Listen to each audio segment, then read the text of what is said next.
The chlorine was discovered leaking from a storage tank inside this pump house adjacent to the camp pool. The liquid chemical is used for water purification. According to a fire department spokesman, the leak was caused by a faulty gasket on the tank, which allowed the chlorine gas to escape. The leak was discovered at about 10:30 by a camp counselor who was overcome by his exposure to the gas. He, along with 10 others at the camp, were taken to University Medical Center, treated and released, while other evacuees at the camp were taken by bus to the Southeast Montgomery YMCA. A nearby subdivision of Freeport was also evacuated. The shell was coming down, and they was telling everybody to get out of Freeport, They had chlorine gas that had escaped down to Camp Belson. And so everybody was getting out, and they said if you didn't have a way to get out of Freeport, that they would send someone down. Following the evacuation, a Montgomery Fire Department chemical team using oxygen masks were able to stop the leak by shutting off a safety valve. Shortly afterward, the gas began dissipating from the area, and residents were allowed to return to their homes. Belser officials say the camp will reopen tomorrow morning. Dan Black, WSFA TV News. It might be called a gift for the person you used to think had everything. For $6, you could buy a bottle of history that looks amazingly like a flask filled with the aftermath of a backyard barbecue. The whole thing started when an enterprising couple from Helena, Alabama bought a truckload of Mount St. Helens ash and started selling it to other entrepreneurs with the same idea. So far, reaction locally is mixed. Some think it's a great idea. Others can't believe someone would actually buy the stuff. In response to the latter thought, a spokesman for Pizit Stores says they're not out to make a profit from the eruption, but rather they're helping to clean up Washington and surrounding areas. Scientists are comparing the destruction caused by the big blast with that of Mount Vesuvius and the subsequent destruction of Pompeii. And that was some time ago, in 79 AD to be exact. So Pizit's officials are hoping people will realize the historical and scientific value of the ash as a collector's item. Others just say it's a $6 conversation piece. Cassandra Taylor, WSFA TV News.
The proposal died when Commissioners Folsom and Matthews acknowledged a Rate Hearings Division recommendation that more time was needed to validate the figures independently. Commissioner Folsom and the staff asking for more time really are using time as a delaying tactic and to sabotage that agreement. But for Yvette Smith, Director of Rate Hearings Division, the allegation went too far. I think that such a statement is very defaming and professionally derogatory. It's an insult to Commissioner Matthews and Commissioner Folsom, and very much more of an insult to the good young people that we have working up here. That figure was entered into testimony a month and a half ago, and the commission has had a month and a half to look at that figure, not just the 2 days as they're trying to contend. But Ms. Smith says for the staff of 5 handling at least a half a dozen other rate cases, the Commission's instructions to validate the settlement was impossible, telling the Commissioners, You have asked us specifically to independently and empirically validate a number. We have not had the working time to do that. Ms. Smith, who's used to criticism due to the nature of the job, says this power company charge could end up in court if a public retraction and/or apology isn't made. Chris Grimshaw, WSFA TV News.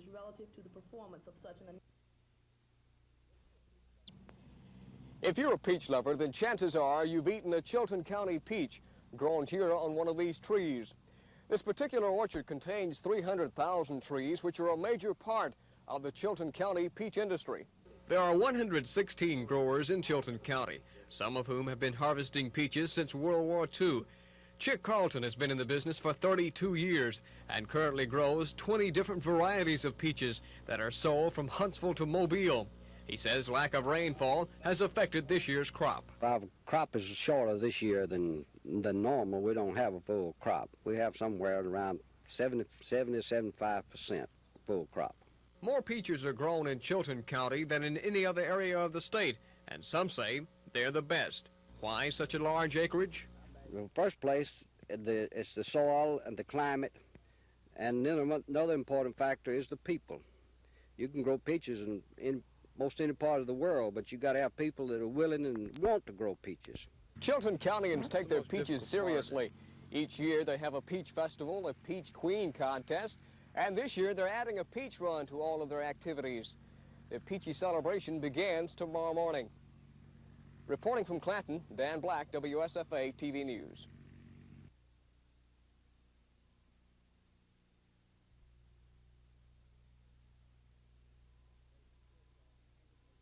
They've flip-flopped 180 degrees from what they did several years ago. I think it's a classic example of the court's right hand not knowing what the left hand's doing. Several years ago, as you know, they struck down our law, saying that the juries had too much discretion by virtue of their being charged lesser included offenses, and here today they're saying lesser included offenses should be charged. In recent months, the Forestry Department has appealed to landowners to make some effort to control the pine beetle epidemic.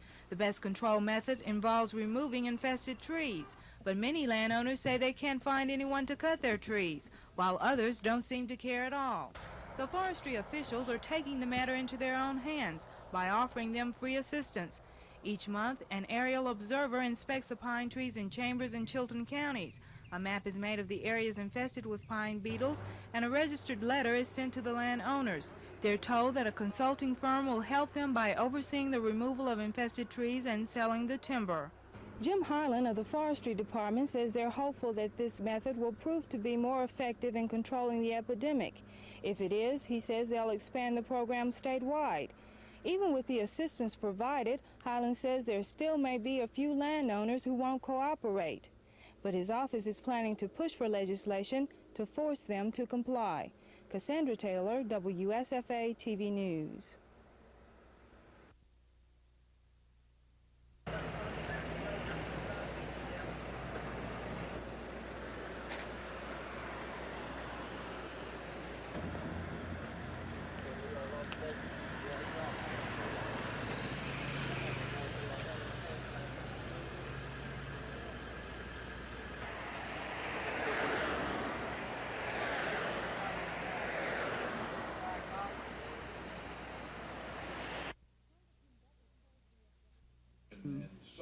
Congressman Bevel told VFW convention goers that the nation's veterans haven't been forgotten in Congress.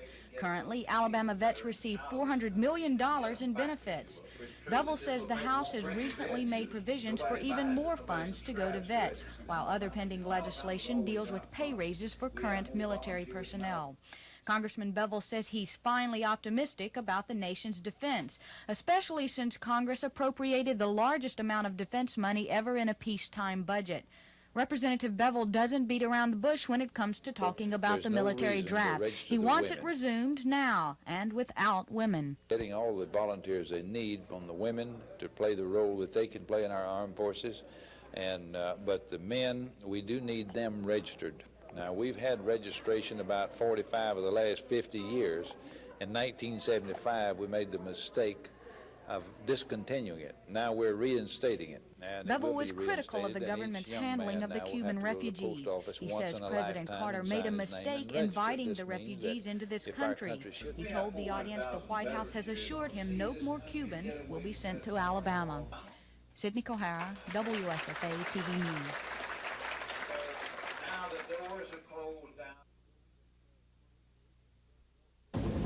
Bill Ingram says money to reconstruct Gulf Shores State Park, which suffered $5 million in damages, are available from a special park fund created by the state legislature.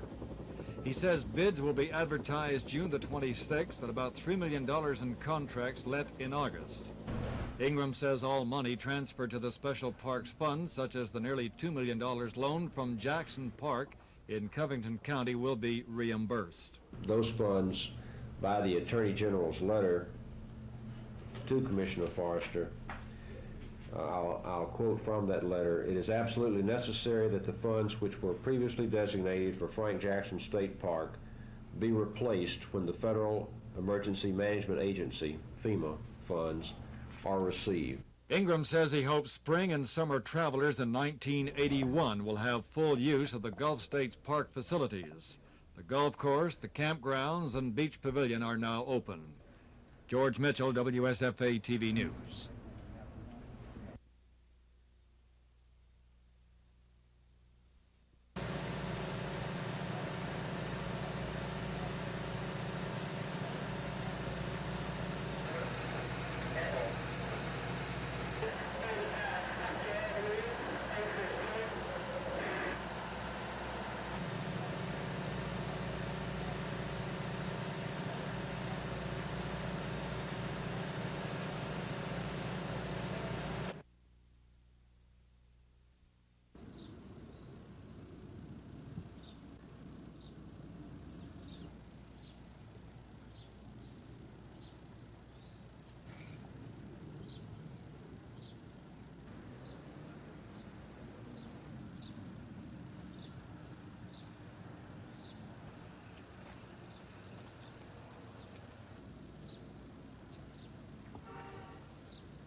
What the case was, charged, I think it's a classic example of the court's right hand not knowing what the left hand's doing. Several years ago, as you know, they struck down our law saying that the juries had too much discretion by virtue of their being charged lesser included offenses, and here today they're saying lesser included offenses should be charged. I don't know if our entire law is unconstitutional. I haven't read the opinion. If it is, that means all cases will be tried again. If we can sever, or if the court is severing a minute portion of our statute, then the question is going to be what they mean in each particular case. Do lesser included offenses have to be charged regardless of the facts? Until we receive that opinion and study it, I won't know the impact on our death row and pending cases. I expect to ask Governor James to put a statute that we've written on the special call for the special session in the fall to give us another death penalty act. It's just going to make me fight a little bit harder in this particular issue as to Alabama having the death penalty. I believe for certain crimes we certainly need it.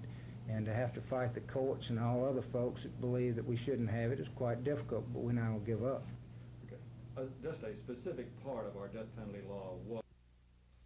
In addition to that, we can't hold skilled people in the military today because we're not paying them enough.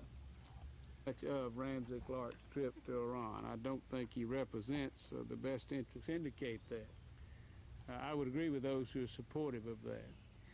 Russia, it's an election year, and this is my announcement day, and if that's the sum and substance of the worst charges that are made against me in an election year, because there's no substance to that, then we'll probably be all right. It's heating up out here, and it's going to heat up in the campaign. There's no substance.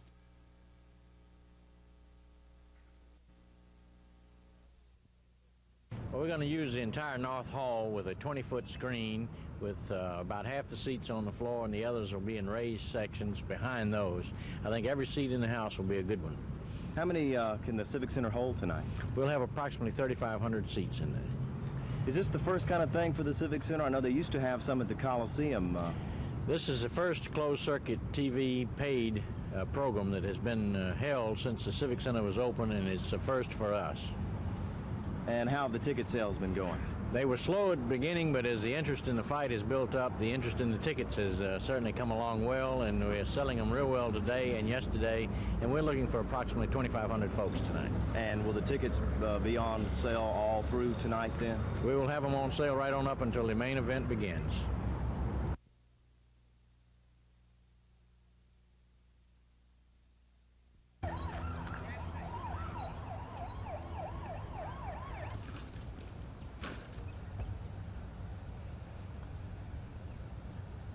Boom. Great shot. Cameraman. Fantastic.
At today's meeting, the PSC's rate hearing division recommended a rate increase for general telephone of between $2.5 and $2.9 million. The Attorney General's office recommended a $2.5 million increase. Following the recommendations, PSC President Jimmy Sanford made a motion for the $2.5 million figure, saying it would give General Telephone a 9.85% return on its rate base. The company, which serves 13 counties in southeast Alabama, had requested a 10.86% return. The rate increase, which becomes effective at midnight, will amount to 10.8% for residential customers and 16.6% for business customers. Company officials were glad that a settlement has finally been reached, but are not happy with the amount. My initial reaction is one of disappointment. Our last increase was 3.5 years ago, and we feel confident that the record, the evidence fully supported the $3.8 million that we had requested. The Commission also approved General Telephone's request to begin charging customers for directory assistance calls, but the request to increase the cost of pay telephones from 10 cents to 25 cents was denied by the Commission. Today's unusual meeting was held because of a midnight deadline. By law, the entire $3.8 million figure the company had originally sought would have taken effect automatically at midnight if the Commission had not reached a decision. At the PSC, Dan Black, WSFA TV News. Governor James' war on illiteracy in Alabama's public schools began with a loud hurrah. But now, entering into its second year, the program is suffering from a drastic funding cut. Nevertheless, educators say they've made some progress during the first year and are anticipating even more success next year. The purpose of the initial $20 million program was to fight illiteracy, by emphasizing basic skills in the early grades. However, by the time the measure got through the legislature, it had been cut to only $8.7 million. Next year, the lawmakers have allocated only $2 million for the program, which educators say will only be enough to fund a scaled-down version of the two major aspects of the illiteracy war, consisting of basic skills teams and standard schools. Early results from the California Achievement Test administered to all elementary students in the state in April for the second year in a row indicate that both programs proved to be somewhat successful last year. The results from this year's test will be available later this summer, and school officials say those results should provide a more definitive measure of the success or failure of the first year of the war on literacy.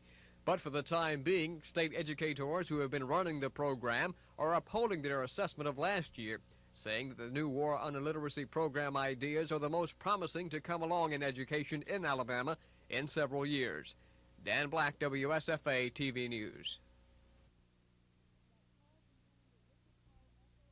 That car contained a liquid called ethyl acrylate. Fire officials say if it's inhaled, the substance could irritate the lungs. The train was coming from New Orleans on its way to Atlanta when the derailment happened. At about 9:45 this morning near Union Station, 10 of the train's 107 cars derailed. Only one of those cars contained the hazardous chemical. Shortly after the derailment, police and fire officials stopped the leak, but not before noticeable amounts of the chemical had escaped. Fire officials sprayed foam on the leaking car to try and cut down on some of the vapors and the odor. This chemical is, if you breathe it, it's irritant to the lungs. If you breathe enough of it, you'll have nausea, possible vomiting. If you get it on your skin, it can cause damage, burns. We have the leak stopped now, and the railroad's working toward uprighting the cars. We don't see any problems, but there's always a possibility of it. Workers from the L&N Railroad put some of the cars back on the track, but those that turned over, including the car containing ethyl acrylate, will have to wait for some special wreckers to pull them back on the track. Superintendent of the L&N Family Lines, J.P. Pritchett, says those cars should be upright by 10 o'clock tonight. Meanwhile, fire officials are still standing by in case the car starts leaking again. Cassandra Taylor, WSFA TV News. 976, this is Mission Control.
But sometimes we don't formalize those as offices. Yes, we have one in Jackson. That proposal, should you at a later time find that the rulings are clear, the ruling bill is involved in excess of that requested by the company, it short, the formula method is simple and straightforward and has been relied upon. And Mr. Weiss, study and testimony submitted by Mr. Arndt. My business address is 69 West Washington Street, Chicago, Illinois. Yes, sir. Do you have any corrections to that testimony? Tremendously detailed studies and costs of those capital costs that decrease working capital. And my our operations there runs a part of our U.S. partnership, and so therefore we had a separate partnership in use. Attorney Robert DeSchenkel says Alabama's election laws don't throw up too many obstacles for John Anderson to secure ballot position. He says, as required by law, petition drives will begin in about 2 weeks to secure the signatures of 5,000 qualified voters to get Anderson on the November ballot. He feels the presidential candidate will be on all state ballots, and he says Anderson will campaign in Alabama. I think he'll be on all 51, but that's assuming that he wins lawsuits in 5 states where he missed the deadline before he announced his independent candidacy.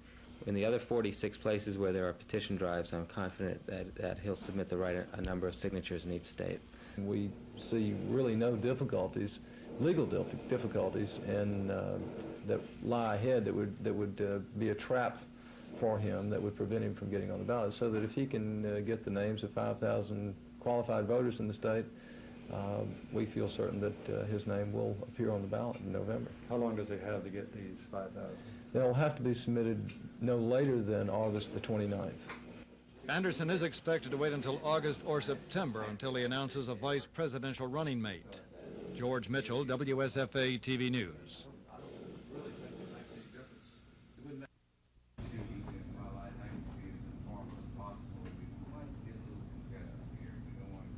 Marketing conditions which relate to the proposed marketing agreement and order marketing area.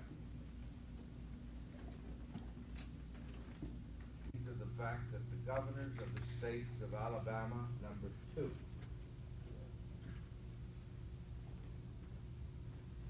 I have a copy of a determination listed therein.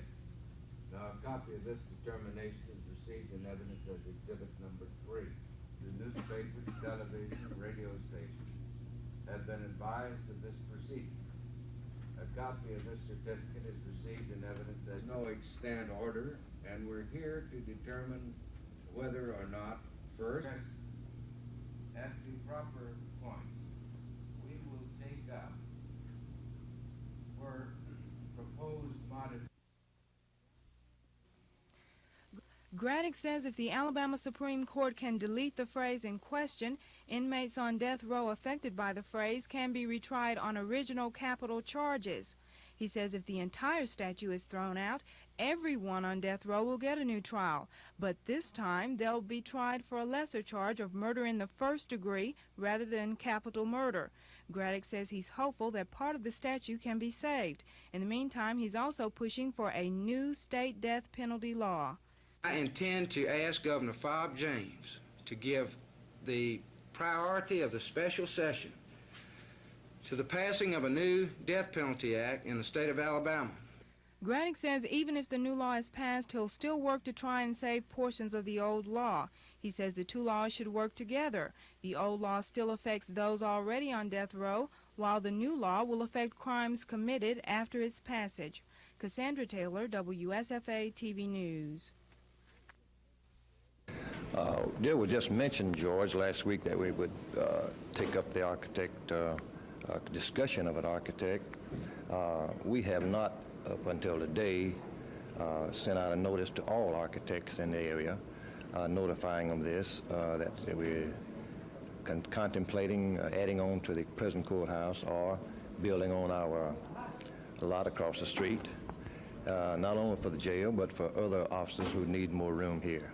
So this letter that I have proposed is going out, notify all architects in the area, that is within the city of Montgomery, and we're going to have receive their qualifications and their interest this July the 14th.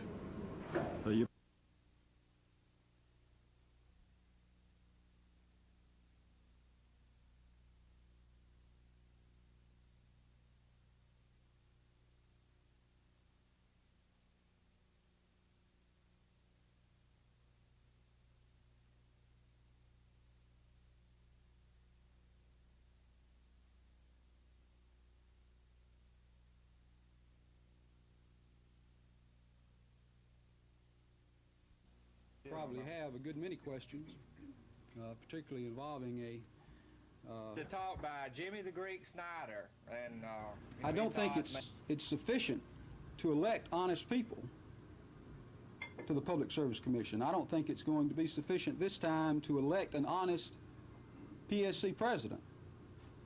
I think the people of Alabama have got to go beyond that and elect someone who is not only honest, but who will have the strength of character and the will to correct or improve the overall atmosphere that prevails in the Public Service Commission.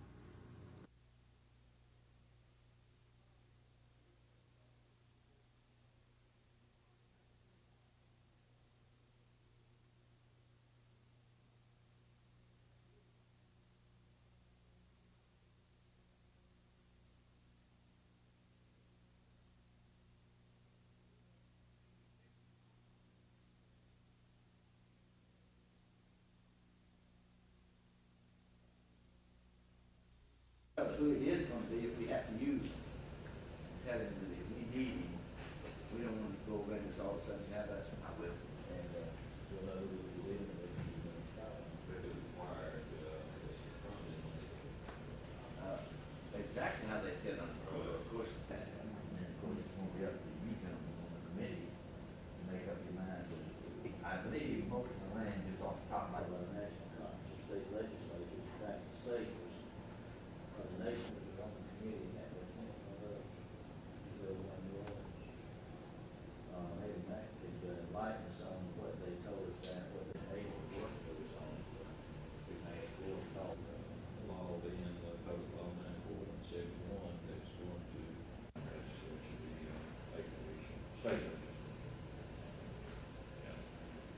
And maintain some type of precinct county and to make an appointment with who we trying to be presiding judge is going to have this case, and that's going to sit down with this population, that the, and so we really believe that you need to get to the root of the problem that's sending.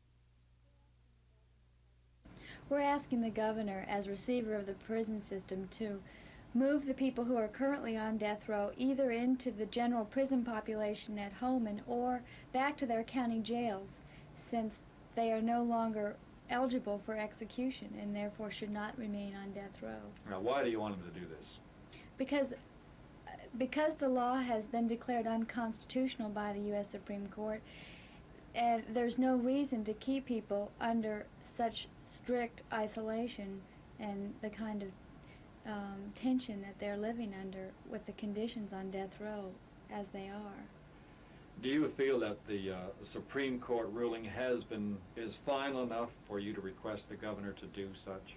Is final enough? Yeah, how? There will be a need for additional rulings to decide, on further issues that will be litigated, but I think that it's clear that a substantial portion of the law that will affect each person who's been convicted and sentenced to death is enough that they ought to be moved, since they can't be executed.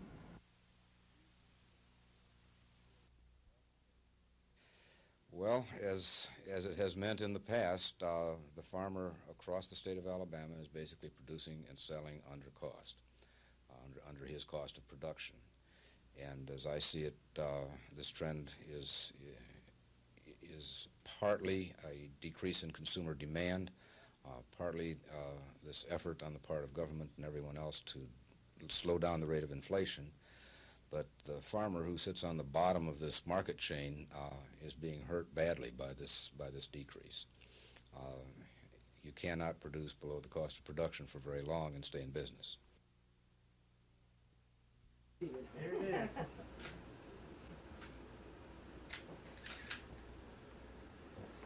If you like to have a flower for starting dreams, starting salaries. The second is the national model for linkages between institutions. Just the kinds of careers it opens up, in health sciences. Of course, you're actively involved in your own areas with medical technology. Okay, so fat you probably can't get down in there. Off the chair. Oh, I see.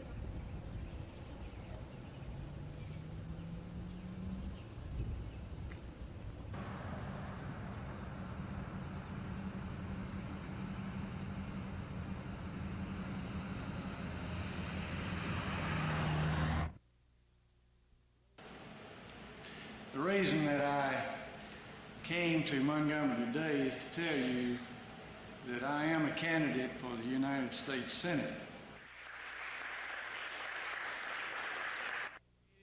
St. John says Alabama can do better than Donald Stewart as its U.S. Senator. He says he isn't happy with Stewart voting the opposite way Senator Howell Heflin votes in Congress. In effect, St. John says Alabama doesn't have a vote. He says he'll work to return the nation to one of greatness, and he will stay in step with Alabama, something the incumbent senator has not done. I further think that if he is elected for a full 6-year term, we will see even more examples of his liberalism and the difference between him and our other senator. St. John is a Cullman, Alabama attorney and president pro tem of the state Senate. He says he's in perfect physical condition. George Mitchell, WSFA TV News. That they don't have a It was standing room only for those who wanted to speak on the city's bus service. The hearing was prompted by petitions from residents in South Lawn, English Village, and the Old Hayneville Road area requesting bus service. Most of those who spoke are from that southwestern area. Some say they have to walk as far as 1 mile to catch a bus. Paul Queen of the Montgomery Area Transportation Service says the only way to start new routes in the city is to discontinue old ones. Under the proposal, service to Gunter Air Station and Dalrata Road in northeast Montgomery would stop, and that bus would follow a route through neighborhoods in the southwest section of the city. Queen says the Gunter route is the city's least profitable, bringing in only 24 cents a mile in revenue. He estimates 2.5 times as many people would ride the South Lawn and Hayneville buses as the number who now ride the Gunter bus. The proposed changes now go back to the council's Transportation Committee, which will make a recommendation to the full council. Lisa Nielsen, WSFA TV News.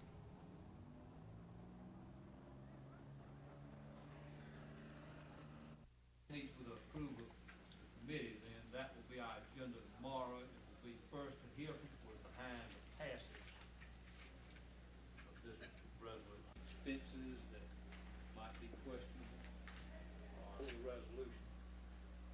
Wonder if any of you at this time might want to go to the committee study with the idea that if the R money is there, I think we ought to make a business procedures affecting said educational institution. Whether this could be accomplished through questionnaire, perhaps, to an institution to gather information. If it requires a trip, for instance, Committee, I agree with what Mr. Riddick says. That focus 8, Department of Education, plus the committee contact with the institution. But the information has got to come from the institution in the long run. Greenberg says the murder of 6 million Jews was the most challenging and shattering event of the 20th century. He says it created a fundamental and drastic change in morality. Greenberg told the students of the horror of concentration camps and extermination techniques. He says the degradation and brutal slaughter could not have happened if it weren't for the apathy and denial of bystanders. And he says it is the behavior of those bystanders that presents a challenge to Christians as well as Jews. Greenberg says the fundamental lesson to come of the Holocaust is that never again should anyone have to depend on the goodwill of others for their basic dignity. The rabbi says that means everyone must recognize the particular needs of special groups and the potential for persecution. After all, he says, the life we save may be our own. Lisa Nielsen, WSFA TV News. During the month of June, residential customers paid about $3.90 per 1,000 kilowatt hours above the base rate for electricity. And power company officials say the average customer uses about 1,000 kilowatt hours of power in a month. That makes average bills just more than $50. But for July, that will jump about $1. The fuel adjustment factor for July is $4.28 per 1,000 kilowatt hours. Power company attorney Rod Mundy explained that the higher adjustment rate reflects the higher cost of energy generation to the company. That comes from two reasons. The loads are higher. We're using our highest cost generation to serve the loads of the people, the state, and we're also having to buy energy from third parties, from the Southern System Pool and elsewhere in order to serve those loads. So we do have some fairly substantial amount of purchased power. But that's in line with July's of years past. In 1979, the July adjustment figure was almost $5.70, and July of 1978 saw an adjustment factor of $4.14. July and August are traditionally the peak power months, and a prediction by Monday today indicated that an even higher adjustment factor can be expected next month. Chris Grimshaw, WSFA TV News.